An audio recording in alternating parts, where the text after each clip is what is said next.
ನಮಸ್ಕಾರ ವೀಕ್ಷಕರೇ ರೇಣುಕಾಸ್ವಾಮಿ ಕೊಲೆ ಪ್ರಕರಣದಲ್ಲಿ ದರ್ಶನ್ ಹಾಗೆ ಸಹಚರರು ಜೈಲು ಸೇರಿದರೂ ತನಿಖೆ ಮಾತ್ರ ಚುರುಕಾಗಿ ನಡೀತಾ ಇದೆ.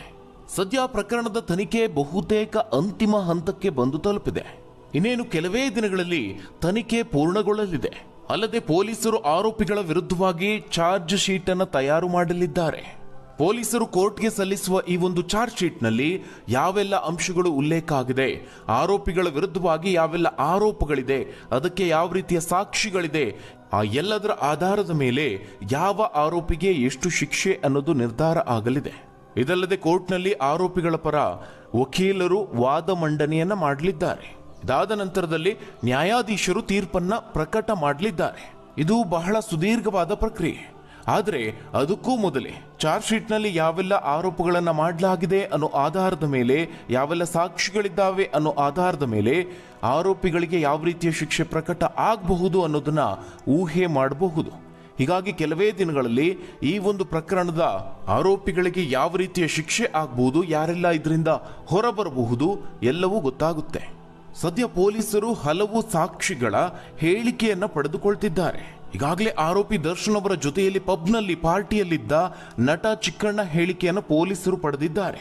ಆದರೆ ಈಗ ಚಿಕ್ಕಣ್ಣ ಅವರ ಜೊತೆಗಿದ್ದ ಮತ್ತೊಬ್ಬ ನಟನನ್ನ ವಿಚಾರಣೆ ನಡೆಸುವುದಕ್ಕೆ ಪೊಲೀಸರು ಮುಂದಾಗಿದ್ದಾರೆ ಅಂತ ತಿಳಿದು ಬಂದಿದೆ. ಆ ಒಂದು ಪಾರ್ಟಿಯಲ್ಲಿ ಕೇವಲ ನಟ ಚಿಕ್ಕಣ್ಣ ಮಾತ್ರವಲ್ಲದೆ ಮತ್ತೋರ್ವ ನಿರ್ಮಾಪಕರು ಇದ್ರಂತೆ. ಅದರ ಜೊತೆಗೆ ಮತ್ತೋರ್ವ ನಟ ಕೂಡ ಇದ್ರು. ಈ ನಟ ಗರಡಿ ಚಿತ್ರದಲ್ಲಿ ನಟಿಸಿದ್ದಾರೆ ಅನ್ನುವ ಮಾಹಿತಿ ಇದೆ. ಸದ್ಯ ಪೊಲೀಸರು ಈ ನಟನ ಹೇಳಿಕೆಯನ್ನ ಪಡೆದುಕೊಳ್ಳೋದಕ್ಕೆ ಸಿದ್ಧತೆಯನ್ನ ಮಾಡಿಕೊಂಡಿದ್ದಾರೆ. ಸದ್ಯ ಜೈಲಿನಲ್ಲಿ ಕಾಲ ಕಳೆಯುತ್ತಿರುವ ದರ್ಶನ್ ಅವರು ತಮ್ಮ ದಿನಚರಿಗೆ ಪುಸ್ತಕ ಓದೋದನ್ನ ಸೇರ್ಪಡೆಗೊಳಿಸಿದ್ದಾರೆ. ಜೈಲಿನಲ್ಲಿ ಪತ್ರಿಕೆ ಓದೋದು, ದೂರದರ್ಶನವನ್ನ ನೋಡೋದಕ್ಕೂ ಅವಕಾಶ ಇರುತ್ತೆ. ಜೊತೆಗೆ ಪುಸ್ತಕಗಳನ್ನು ಪಡೆದು ಓದಬಹುದು. ಅದೇ ರೀತಿ ದರ್ಶನ್ ಅವರು ಸಹ ಸುಮಾರು 5 ಪುಸ್ತಕಗಳನ್ನು ಪಡೆದು ಓದ್ತಿದ್ದಾರೆ ಎನ್ನಲಾಗಿದೆ. ಇನ್ನು ನಿನ್ನೆಯಷ್ಟೇ ದರ್ಶನ್ ಅವರನ್ನ ನೋಡೋದಕ್ಕೆ ತಾಯಿ ಮೀನಾ ತೂಗುದೀಪ್ ಹಾಗೆ ತಮ್ಮ ದಿನಕರ್ ತೂಗುದೀಪ್ ಆಗಮಿಸಿದ್ರು. ಈ ವೇಳೆ ಜೈಲಿನಲ್ಲಿರುವ ಮಗನನ್ನ ಕಂಡು ತಾಯಿ ಭಾವುಕರಾಗಿದ್ದಾರೆ. ಸಹೋದರ ದಿನಕರ್ ತೂಗುದೀಪ್ ಕೂಡ ಸಂಕಟ ಪಟ್ಟಿದ್ದಾರೆ. ಇದಲ್ಲದೆ ಬಹುದಿನಗಳ ಬಳಿಕ ಅಮ್ಮ ಹಾಗೆ ತಮ್ಮನನ್ನ ಕಂಡು ದರ್ಶನ್ ಕಣ್ಣೀರಿಟ್ಟಿದ್ದಾರೆ. ಅಲ್ಲಿ ಸುಮಾರು 45 ನಿಮಿಷಗಳ ಕಾಲ ಮಾತುಕತೆ ನಡೆಸಿದ್ದಾರೆ ಎನ್ನಲಾಗಿದೆ. ದರ್ಶನ್ಗೆ ತಾಯಿ ಹಾಗೆ ತಮ್ಮ ಧೈರ್ಯ ತುಂಬುವ ಕೆಲಸವನ್ನ ಮಾಡಿದ್ದಾರೆ. ಆದ್ರೆ ಈಗ ನಟ ದರ್ಶನ್ ಸೇರಿ ಅವರ ಕುಟುಂಬದವರಿಗೆ ಒಂದು ಬಿಗ್ ಶಾಕ್ ಎದುರಾಗಿದೆ. ಅವರ ಸ್ನೇಹಿತರು ಹಾಗೆ ಅವರ ಅಭಿಮಾನಿಗಳಿಗೆ ಹಾಗೆ ನಟ ದರ್ಶನ್ ಸಹಚರರಿಗೂ ಕೂಡ ಇದು ಶಾಕಿಂಗ್ ಸುದ್ದಿ ಅಂತಲೇ ಹೇಳ್ಬೋದು.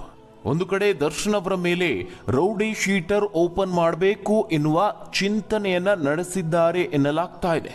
ಈ ಬಗ್ಗೆ ಈಗ ಒಂದೊಂದೇ ಸುಳಿವು ಸಿಗ್ತಾ ಇದೆ. ಅದೇನಪ್ಪಾ ಅಂತ ಹೇಳಿದ್ರೆ, ದರ್ಶನ್ ಅವರ ಹಳೆಯ ಕೇಸ್ಗಳ ಬಗ್ಗೆ ಕೂಲಂಕುಷವಾಗಿ ಪರಿಶೀಲನೆ ಮಾಡೋದಕ್ಕೆ ಮುಂದಾಗಿದ್ದಾರೆ ಅನ್ನುವುದು ವರದಿ ಆಗ್ತಾ ಇದೆ.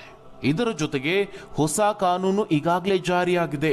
ಅಪರಾಧಿಗಳ ವಿರುದ್ಧವಾಗಿ ಕೇಂದ್ರ ಸರ್ಕಾರ ಹೊಸ ಅಸ್ತ್ರವನ್ನ ಹೂಡ್ತಾ ಇದೆ. ಈ ಒಂದು ಹೊಸ BNS ಕೋಡ್ ಅಡಿಯಲ್ಲಿ, ಹೊಸ ಕಾನೂನಿನ ಅಡಿಯಲ್ಲಿ ಕಾನೂನು ಇನ್ನಷ್ಟು ಬಿಗಿ ಆಗ್ತಾ ಇದೆ. ಶಿಕ್ಷೆಯನ್ನ ಕಠಿಣಗೊಳಿಸಲಾಗಿದೆ.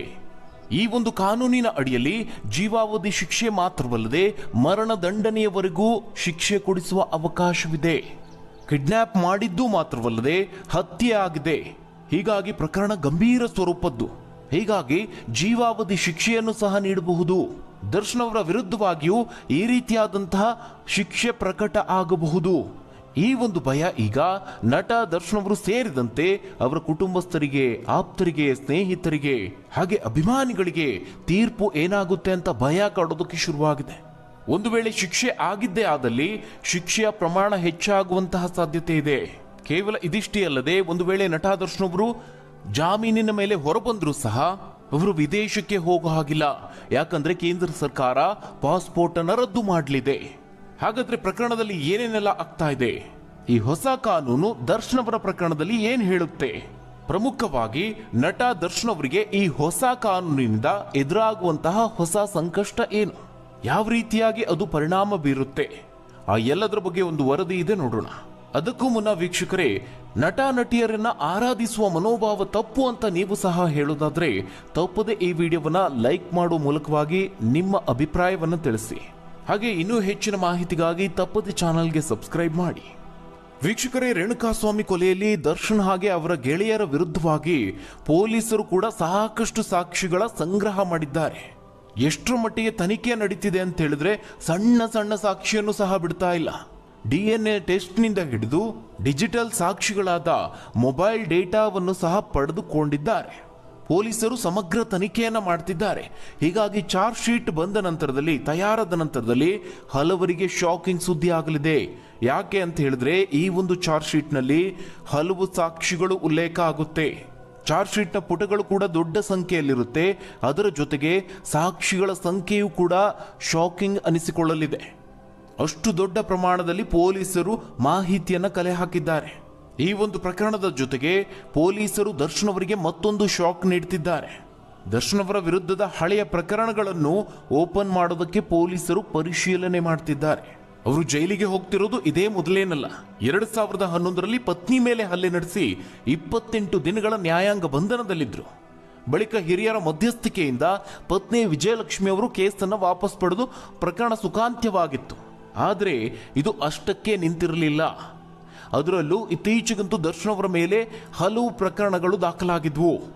ನಾಯಿಯನ್ನು ಚೂ ಬಿಟ್ಟು ಮಹಿಳೆ ಮೇಲೆ ಹಲ್ಲೆ, ಅಕ್ರಮವಾಗಿ ಪ್ರಾಣಿಗಳ ಸಾಕಣೆ, ಬಾರ್ನಲ್ಲಿ ಮಧ್ಯರಾತ್ರಿವರೆಗೆ ಪಾರ್ಟಿ, ರೆಸ್ಟೋರೆಂಟ್ನಲ್ಲಿ ನೌಕರನ ಮೇಲೆ ಹಲ್ಲೆ ಇತ್ಯಾದಿ ಹಲವು ಘಟನೆಗಳು ಕೇಳಿಬಂದಿದೆ.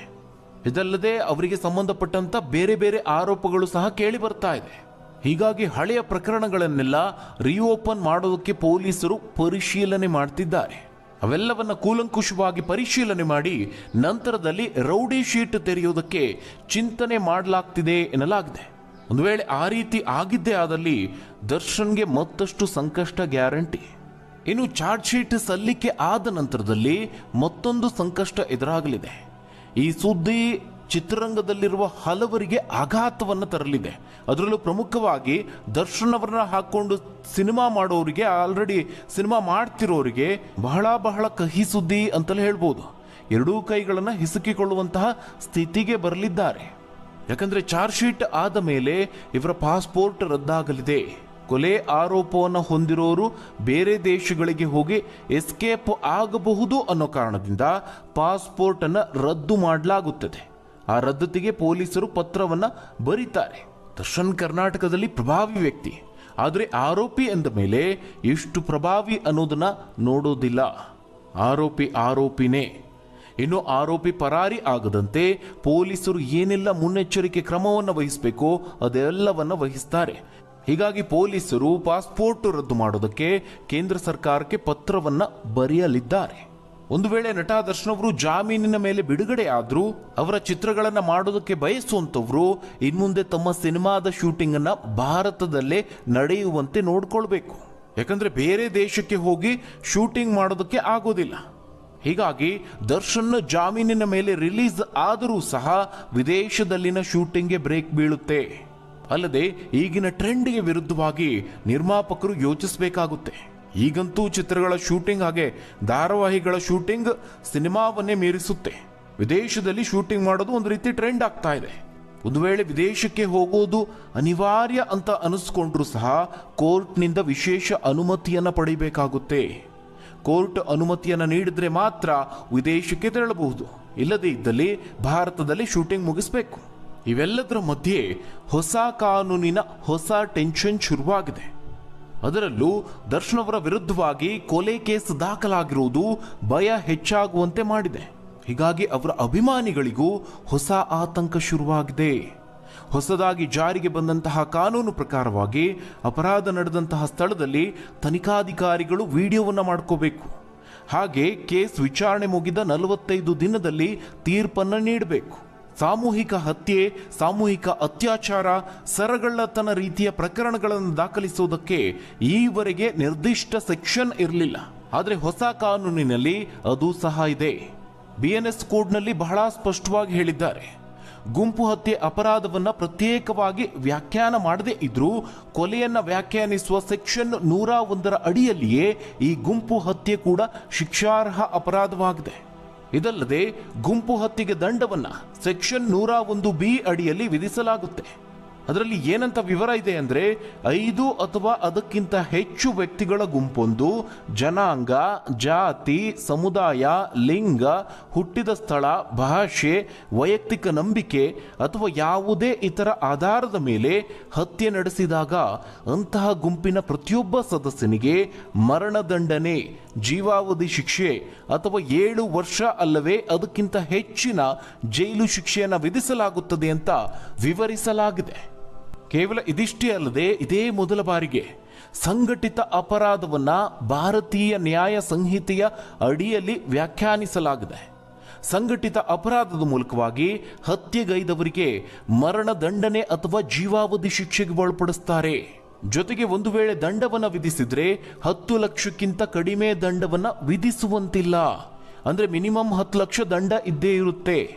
ಅದರಲ್ಲೂ ಒಂದು ವೇಳೆ ಕೃತ್ಯ ಸಾವಿಗೆ ಕಾರಣವಾದ್ರೆ ಅಂತಹ ಪ್ರಕರಣಗಳಲ್ಲಿ ಭಾಗಿಯಾದ ವ್ಯಕ್ತಿಗೆ ಅಥವಾ ವ್ಯಕ್ತಿಗಳಿಗೆ ಕನಿಷ್ಠ 5 ವರ್ಷಗಳವರೆಗೆ ಜೈಲು ಶಿಕ್ಷೆ ಆಗಲೇಬೇಕು ಅಂತ ಈ ಒಂದು ಸೆಕ್ಷನ್ ಹೇಳುತ್ತೆ.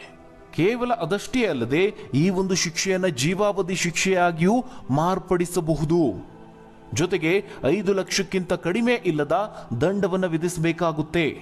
ರೇಣುಕಾಸ್ವಾಮಿ ಹತ್ಯೆ ಪ್ರಕರಣದಲ್ಲಿ ಸದ್ಯ ಬಂಧನವಾಗಿರುವ ಆರೋಪಿಗಳಿಗೆ ಅಪರಾಧ ಸಾಬೀತಾಗಿದ್ದೇ ಆದಲ್ಲಿ ಯಾವ ರೀತಿಯ ಶಿಕ್ಷೆ ಆಗುತ್ತೆ ಅನ್ನೋದನ್ನ ನೀವೇ ಊಹೆ ಮಾಡಬಹುದು. ಇದು ಮಾತ್ರವಲ್ಲದೆ ದರ್ಶನ್ ಅವರ RR ನಗರದಲ್ಲಿರುವ ಮನೆ ಅಕ್ರಮ ಜಾಗದಲ್ಲಿದೆ ಅನ್ನುವ ಆರೋಪ ಇದೆ.